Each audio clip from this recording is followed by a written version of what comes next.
How did you address your audience? I attracted my audience by using many different techniques.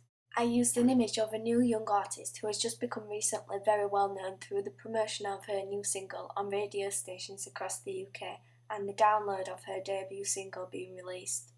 She is a similar age to that of the target audiences, so they will be more interested in her, and also she is well known for her wacky performances when playing live.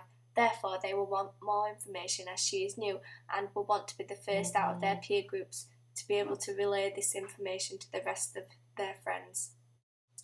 Also, the people in my magazine are seen as fashion icons, so people will buy the magazine to copy their style. For example, the Killers image shows both models looking quite trendy because of the touches like the hat of one of the models, and how they are positioned in the photo makes them look more rebellious, and the reader will want to read this about the gossip.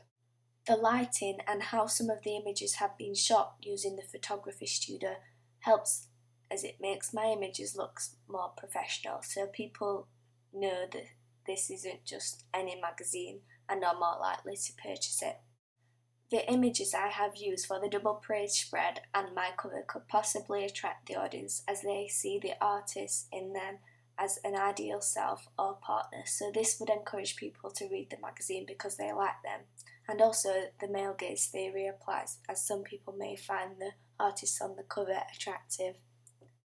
The mise-en-scene for my other image of the festival is set in a local venue, so it looks very realistic because of the huge crowd at the gig. I took it and add the charcoal effect after, so the image looks more higher quality and more interesting to look at.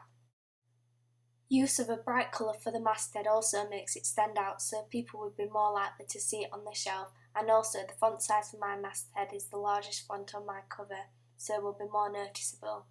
Also, I superimpose my masthead over the image. As it is a new magazine to the market, the name needs to be noticeable and people need to recognise it as a brand name as well. The font I use for my cover lines is Arial Black. I chose this font as it is very bold, so my text stands out more and people can see them, and if one particular artist's name stands out to them, they will want to purchase the magazine. So having the names of many different bands on my cover helps with attracting the audiences. And as there's a wide range of bands, it will target a larger demographic. I made the main artist name of Laura Milvey into the second largest font on my cover, as she is the main feature and has recently become very popular, so again this will attract more people, and I used a different font called Dinah for this so it stood out more. And as this artist has an original personality, I thought it connoted to this and would suit her. I have included various cell lines. For example, the main strapline is "Behind the Scenes with," then Laura Marling in very large letters underneath. This text has been put into a banner which makes it stand out more against the black on the image of her. It complements the image as the text is the anchorage for it, Roland Barthes theory, so the audience link them together and understand what it's relating to. Other cover lines include things like "Partying, gossip and a few drinks," "Backstage with Bombay Bicycle Club." The use of words on my cover like "exclusive," "behind the scenes" and "backstage" make the audience feel as though they are getting something more from the magazine, and they are getting to know things that others don't who don't read the magazine.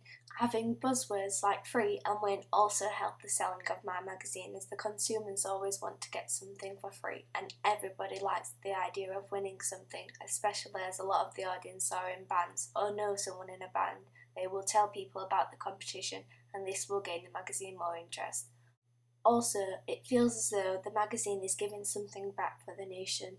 I have used mostly a teacher-to-pupil mode of address throughout my magazine, as a lot of information in my magazine is informing the audience about particular things. I think this is good because they can have trust in the magazine as it's a reliable source, and they are not being told harshly, but sometimes the style of writing takes a more peer-to-peer mode of address, for example in the double page spread article, where the artist is questioned and the audience is included with words such as "we."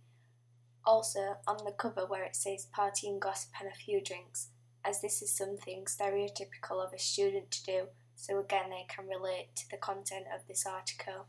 I use just 3 colours as part of my house style: red, black and white. These colours all complement each other and they stand out as well, so it's more eye-catching. Also, they are unisex colours which do not denote a certain sex should be reading this magazine, so people won't feel discriminated by anything. I think the house style looks professional without looking too sophisticated and old-fashioned. I think it has a cool modern edge which the target audience will like.